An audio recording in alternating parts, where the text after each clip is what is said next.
everybody. Terry Nathan here. I'm glad you could join me and my training partner Scully for another great adventure, the 2025 Markleeville Death Ride. Over the next several minutes, we'll give you a bare bones summary of the ride and some information about the Markleyville area. The Death Ride is considered by many to be one of the great endurance rides, and for good reason. The ride travels over the iconic mountain passes south of Lake Tahoe, meanders alongside pristine mountain lakes, and follows portions of the wild and scenic East Fork of the Carson River. So it's not surprising that the Death Ride draws people from all around the world. In this video, you'll have an opportunity to see the spectacular scenery and to view the challenges that the cyclists endure when completing 100 miles with 14,000 feet of elevation gain. But before we get to the scenery, I'm going to give you some information about Markleyville and the logistics and details about the ride itself. So saddle up, clip in, and let's enjoy the ride together. Markleyville, which rests in the shadow of the high peaks of the Sierra Nevada mountains, is 30 miles from South Lake Tahoe. Originally home to the Washoe people, Markleyville was settled in the mid-19th century when the thirst for silver drew miners to the region. Today, Markleyville, which has only about 200 residents, appears frozen in history, as seen by the 19th century buildings that straddle Highway 89, the only road through town. When I arrived in Markleyville, my first stop is the general store. Built in the 1880s, it's a throwback to a time when the general store was not only a place to load up on supplies, it was a gathering place to catch up with your neighbors, a tradition that still holds today. Across the street from the general store is the Cutthroat Tavern, which is housed in what was originally the Hot Springs Hotel, a way station for travelers in the late 19th and early 20th centuries. In this photo, which was taken around 1900, you'll notice a man standing on the right with a bicycle. My guess he is an ancestor of one of today's Death Riders.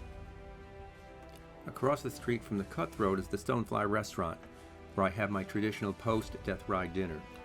If you're lucky enough to sit at the counter, as I was, you'll be able to watch Chef John in action.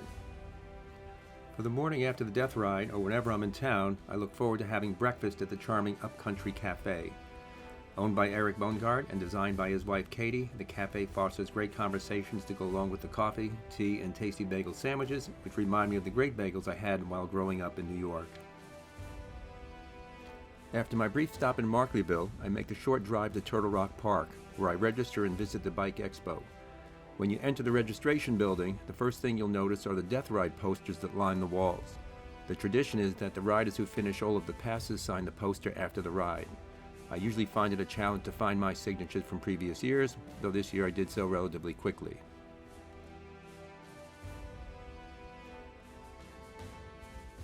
After registering, I briefly review the course, which officially starts in Turtle Rock Park. From there, you head south on Highway 89 through Markleyville, follow along the East Fork of the Carson River, and then turn left at the Highway 89 Highway 4 junction, where you begin the 8-mile climb to Monitor Pass. As you climb Highway 89, you'll pass the ghosts of Monitor City, a briefly thriving 19th century mining town. All that remains of the town today are the descendants of the hops plants that were used to make the beer for the 6 saloons that kept the miners well lubricated. In this 1870s photo of Monitor City, the road you see through the center of town is today's Highway 89. After crossing Monitor Pass, you'll make an exhilarating 10-mile plunge to the Topaz rest stop. You then turn around and cross Monitor Pass a second time and then descend to the Highway 89 junction.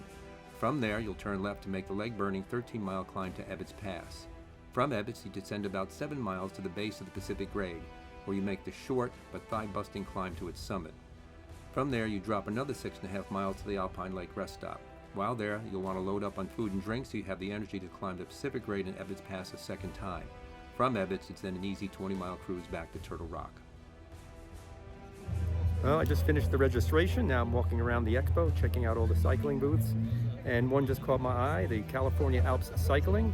And it's the brainchild of Mark Schwartz, who's behind me. So let's go check it out and see what he has to say about it.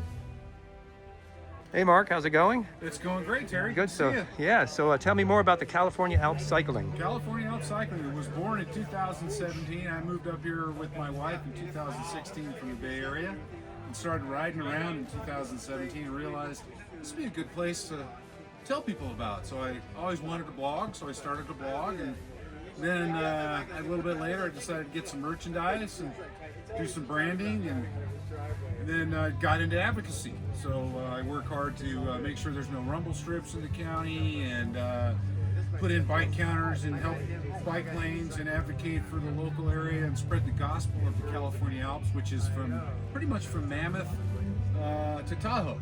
And the Death Ride's a big part of that, so that's why I'm here. And it's an awesome place to live and ride for sure.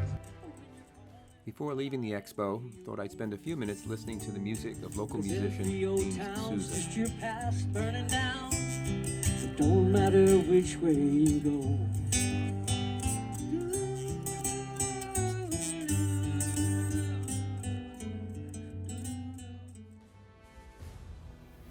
Morning, everyone. It's 4 a.m. I'm in Markleyville in front of the Cutthroat Tavern. This will be my 12th Death Ride and my earliest start. I'm starting early today for two reasons. One is I plan on taking a lot of photos and videos along the way, and it's supposed to get really hot here in Markleyville towards the end of the ride. It should be about mid-90s. Have a full moon, almost a full moon, so that's great with some light at the beginning here. And the winds are light, so perfect conditions. So join me for the ride, and I'll keep you posted.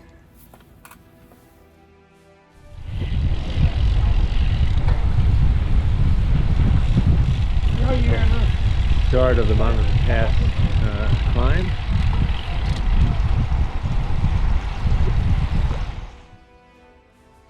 "5:30 a.m. You can see the moon, almost a full moon to the west. As I pan to the right, you might be able to see some of the lights of the cyclists inching their way up towards Markleeville Pass, which is about 3 miles from here. Coming into the Markleeville rest stop. Should be the first big check. Big stamp number 1. Morning, guys. Thanks for volunteering. I think I have to open my vest. You can hear the bagpiper luring the cyclists up to Markleeville Pass.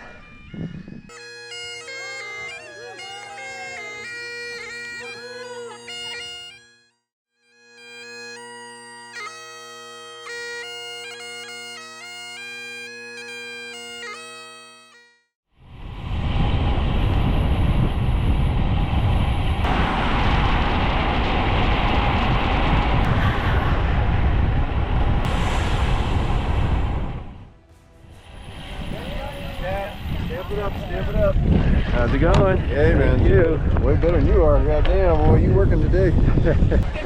Good morning. How was your ride? Great so far. Excellent. Can I give you a few more potatoes? You can. This is the best potatoes west of the Mississippi. You're a movie star. I'm a movie star. Yeah. Hooray.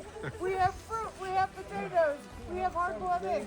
Peanut butter Grape, jelly, is that waffles, good? muffins. That's it.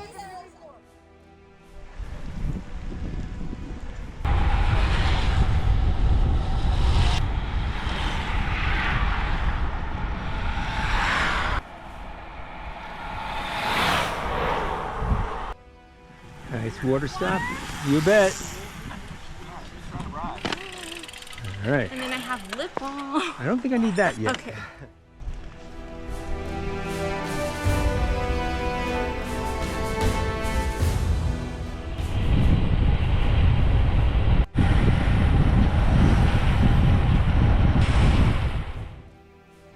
After the west side descent of Markleeville Pass, I turn south on Highway 4 and follow the east fork of the Carson River for a short distance.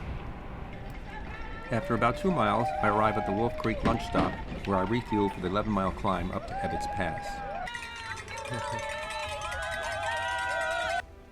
2 miles farther up the road, I arrive at the historic Sosa Cow Camp, which was built in the 1880s. After taking a few photos, I continue the climb up to Ebbetts Pass.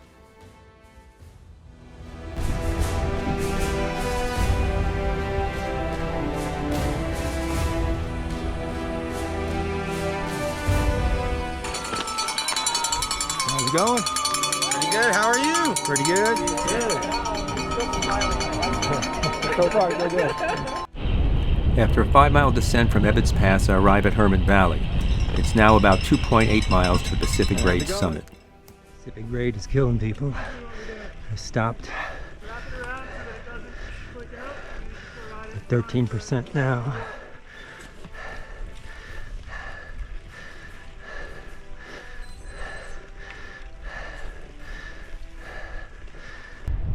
Pacific grade. All right. That was a tough one. A lot of walkers heading up.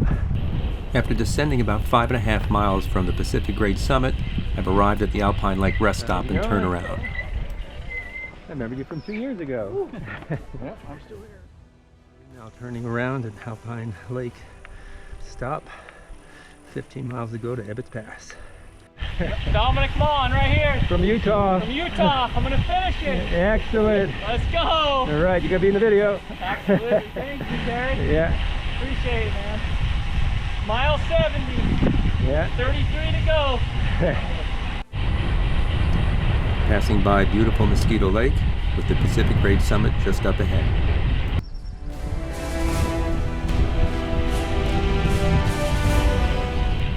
The Pacific Grade continues to take its toll on the riders as they claw their way up the east side.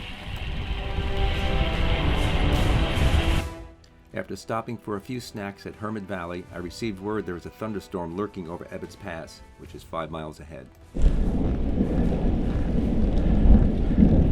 Thunder. 2.5 miles from Ebbetts Pass. Starting to rain. About 1.5 miles from the pass.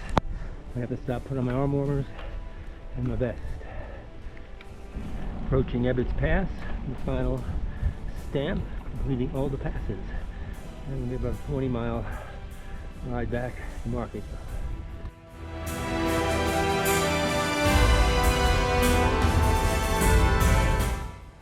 As I approach Scos's cow camp, there are a group of ladies who have been dressing up and cheering on the Death Riders for more than a decade.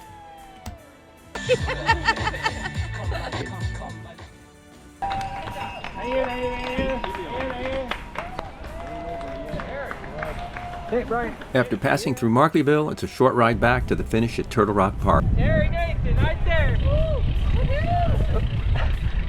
You did it, bro. Thanks. After arriving at Turtle Rock Park, I get online to do the traditional signing of the All Pass Finishers poster.